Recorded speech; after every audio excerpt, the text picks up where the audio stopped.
Tem uma outra questão que eu queria trazer para a nossa conversa também, que é a precariedade das condições de trabalho. A qualidade do emprego ofertado para essa população, na sua opinião, ainda é muito baixa? Acho que quando a gente olha para emprego, a gente pode ter diversos prismas. Com certeza, a população negra é maioria em cargos e posições onde não se exige uma demanda técnica mais profunda, mas também quando a gente olha para grandes empresas e vê que nelas, as maiores, os estudos mostram que a gente tem somente 30% de negros no quadro geral, 17% de negros na liderança gerente acima e 3% de mulheres negras, a gente entende como essas coisas dialogam e há uma ausência aqui e um excesso aqui. Você acha que já avançou? Quando a gente olha para a legislação no Brasil, a gente vê alguns avanços, em particular nos últimos tempos, a questão da injúria racial, do racismo, a própria primeiro ano que a gente está comemorando agora o Dia da Consciência Negra em escala nacional. Porém, quando a gente olha percentuais, olhando os números de 2008, 2010, 2016, 2024, o cenário ele praticamente segue sendo o mesmo. A gente pode dizer que é algo pendular, Lili? Avança e depois retorna. Avança e depois retorna. É isso que a gente vê acontecendo e por quê? É isso que a gente vê acontecendo. Eu trabalho desde 2005 com diversidade em grandes empresas. Em particular, a gente consegue marcar que de junho do ano passado para cá, a gente entra num movimento de backlash, retrocesso da diversidade, num movimento anti-woke, em contraposição ao movimento woke, então despertar... Explica para as pessoas o que é o movimento woke. O movimento woke, que é o despertar para a diversidade e para a sustentabilidade que vinha vigente, a gente entra no movimento anti-woke, que é não vamos despertar, não vamos falar sobre esse assunto. E o próprio Larry Fink, que é o CEO da BlackRock, que fortaleceu o termo de ESG, falando que não vai mais falar de ESG porque teria uma conotação política. Então, quando a gente olha todo esse movimento, a gente percebe que o pêndulo, neste momento, está indo para trás. Mas, com certeza, esse pêndulo, em algum momento, vai voltar para frente de novo. É pendular, disse bem. A gente vê muito esse movimento de saindo da questão ESG, né, ESG, que é exatamente falando sobre sustentabilidade social e governança, que muito se falou anos atrás. Agora, realmente, esse tema parece que não está dando mais importância a ele, muito pelo contrário, as pessoas estão deixando de falar, de se preocupar com isso. Isso começou, claro, nos Estados Unidos, mas você sente aqui no Brasil também algo parecido com isso?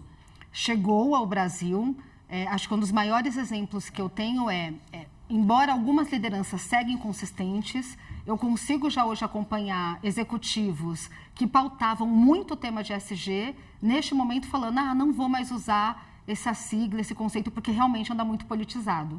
A provocação que eu tenho feito é governança de ESG, é transparência, responsabilidade, prestação de contas, isonomia. Como a gente não vai falar de ESG? G, por exemplo, está no cerne dos negócios. Sem dúvida nenhuma. Qual é a importância da gente ter um dia como esse, Lili? Diversidade e inclusão não deveriam fazer parte dos nossos assuntos todos os dias?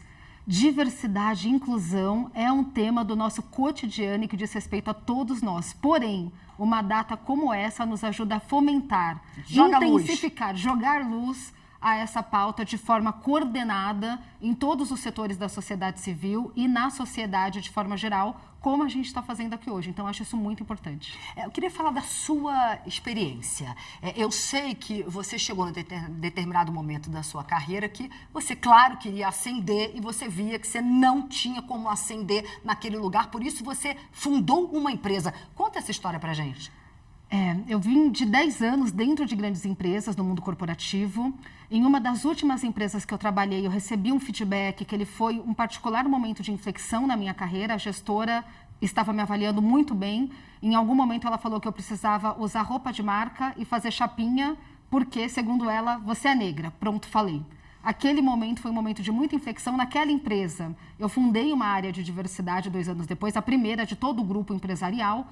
Porém, eu entendi que, de fato, havia um teto mais ou menos, a gente fala invisível, mas eu acho que era um teto bem visível e eu entendi que, portanto, seria menos desafiador, por incrível que pareça, fundar a minha própria empresa, que hoje já completa 10 anos de mercado. E o que faz a sua empresa? A minha empresa auxilia grandes empresas no processo de gestão estratégica para a diversidade e sustentabilidade. Então, Então, a gente entra em grandes empresas, faz o diagnóstico, qual o percentual de mulheres, negros, mulheres negras, pessoas com deficiência, LGBTQIA+, pessoas com 50 anos ou mais, e a partir desse diagnóstico a gente desenvolve a estratégia e faz todo o acompanhamento e monitoramento para garantir que essa empresa é mais inclusiva e mais sustentável. E você, na sua empresa, você está sentindo que você está sendo menos chamada para essas questões, exatamente porque esse não ao ESG, esse não woke, ele chegou ao Brasil? A gente segue sendo chamada, mas eu diria que a gente tem 3, 4, 5 vezes mais esforço, inclusive em abrir novas frentes com novos clientes, fazer de novas formas,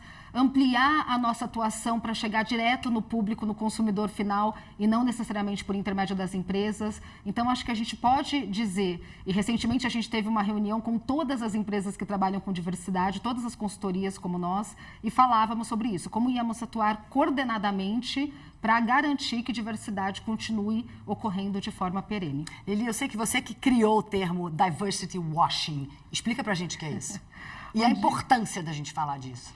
Um dia eu estava assistindo um comercial em casa de uma empresa que nós admiramos muito, e era um comercial belíssimo, com muita diversidade, com todos os tons, todas as nuances, e naquela mesma semana eu soube que uma mulher nessa empresa tinha sido demitida, voltando da licença maternidade, e soube também de um caso de racismo.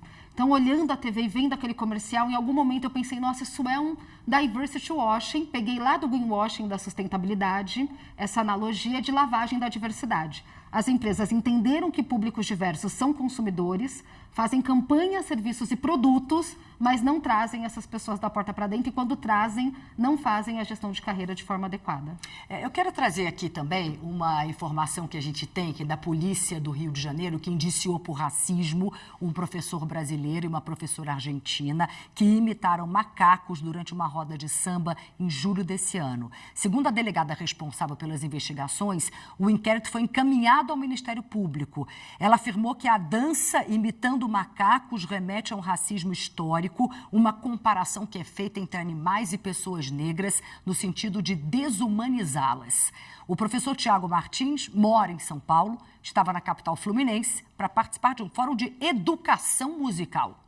Em depoimento, ele alegou que tanto ele quanto a amiga imitaram vários bichos, entre eles macacos. Já a defesa de Carolina de Palma afirmou que o ato não teve intenção discriminatória. Lili, minha pergunta é a seguinte: é impressionante como a gente vê com muita frequência pessoas tendo esse tipo de atitude e depois dizendo, não, de maneira alguma, eu não sou racista, eu não estava querendo de maneira alguma, a minha intenção não era essa.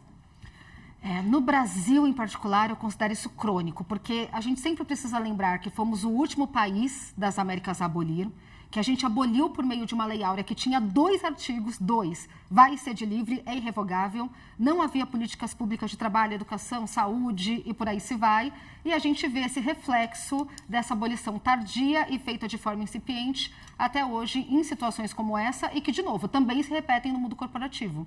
Então, a gente tem casos onde o gestor apaga a luz e fala para o profissional negro, sorri porque eu só vou ver o seu dente. E aí esse caso chega na gente, a gente tem que apurar e ajudar a empresa a solucionar esse tipo de questão. Então, é na sociedade e é no ambiente corporativo.